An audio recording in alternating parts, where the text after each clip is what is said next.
Sodern est une filiale d'Ariane Group, 400 personnes environ sur ce site. Des activités de grands domaines, la partie neutronique et la partie spatiale. Le marché des viseurs d'étoiles est très concurrentiel et obligeait Sodern à passer d'un mode un peu artisanal à un mode beaucoup plus industriel. Les prémices de la mise en place du Lean à Sodern a démarré en fait par petites touches. De cette démarche-là est issu un projet beaucoup plus important qui s'appelle Agartha, centré sur la production des viseurs d'étoiles.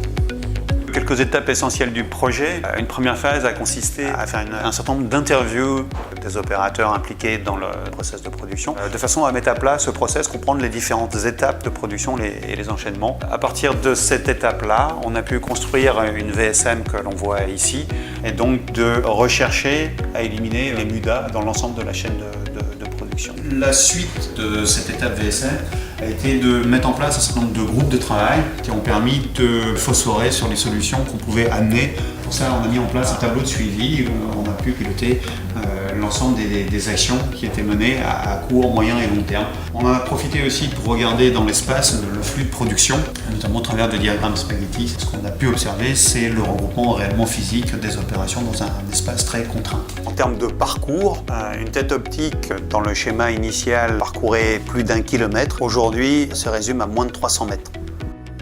L'ensemble des pièces constitutives du viseur arrivent par ce sas matériel et suivent ce chemin jusque dans la salle d'intégration.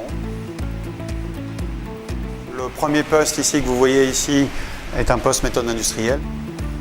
Des postes dédiés à la préparation des sous-ensembles. Un poste dédié au positionnement du détecteur de nos viseurs d'étoiles sur ce poste-ci. L'ensemble est dispatché sur un pool de 4 intégrateurs. Le poste qualité, un poste spécifique qui permet de vérifier la focalisation de l'image sur le détecteur. La vérification finale est faite sur ce moyen d'essai. Le viseur est ensuite prêt pour pouvoir réaliser les essais finaux qui sont dispatchés sur un ensemble de salles autour de la salle principale. Le gros bénéfice pour nous, c'est qu'on a toute l'intégration à côté de nous. Ça nous permet de voir vraiment ce qui va arriver et être au plus près des projets pour le suivi des viseurs qui vont rentrer sur nos bancs. Disons qu'on a vraiment l'impression d'appartenir à un groupe entre les intégrateurs, ceux qui montent les viseurs, et nous. On a une amélioration très significative de la qualité de vie au travail comparée aux anciennes installations. D'une part, un espace beaucoup plus ouvert, beaucoup moins bruyant. Dans l'ancienne salle, on travaillait sous flux ISO 5, ce qui amène un bruit important lié au système de ventilation qui se trouve au-dessus des postes de travail. Aujourd'hui, on peut se permettre de se contenter d'être au juste besoin en ISO 7, ce qui permet un niveau de bruit nettement inférieur. Ça nous a complètement changé, notamment au niveau du bruit. Là, on a les outils qui sont bien rangés. Quand on s'en est servi, on les remet à leur place et puis on sait exactement où on en est, quoi. On n'a pas à aller chercher. En termes de résultats, on compte obtenir une réduction très significative du temps de traversée. L'ordre d'idée est de passer de 9 à 10 mois, avec une disparité qui est importante, arriver à un ordre de temps de traversée qui tourne autour de 7 mois et demi, et avec une dispersion d'1 demi-mois uniquement. Un autre point est l'augmentation de capacité de cette ligne de production. L'ordre de grandeur est d'augmenter la capacité de la ligne de production de 40%.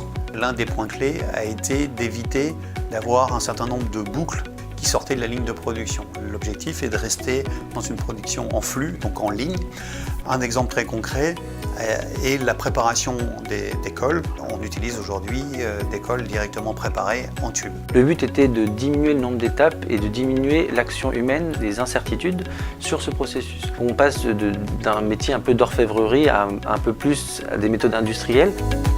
C'est une démarche qui a été vraiment gagnante pour Sodern parce qu'on a réalisé dans le même temps un déménagement avec une colocalisation des activités qui étaient dispersées dans l'entreprise, une amélioration de l'efficacité et de la fluidité de l'intégration de la ligne de production viseur et une amélioration de la qualité de vie au travail pour les intégrateurs. La démarche que nous entamons maintenant, c'est d'étendre le Lean à toute l'entreprise avec un vrai projet porté sur toutes les directions de la société et un pilote qui va coordonner toutes les actions Lean de Sodern.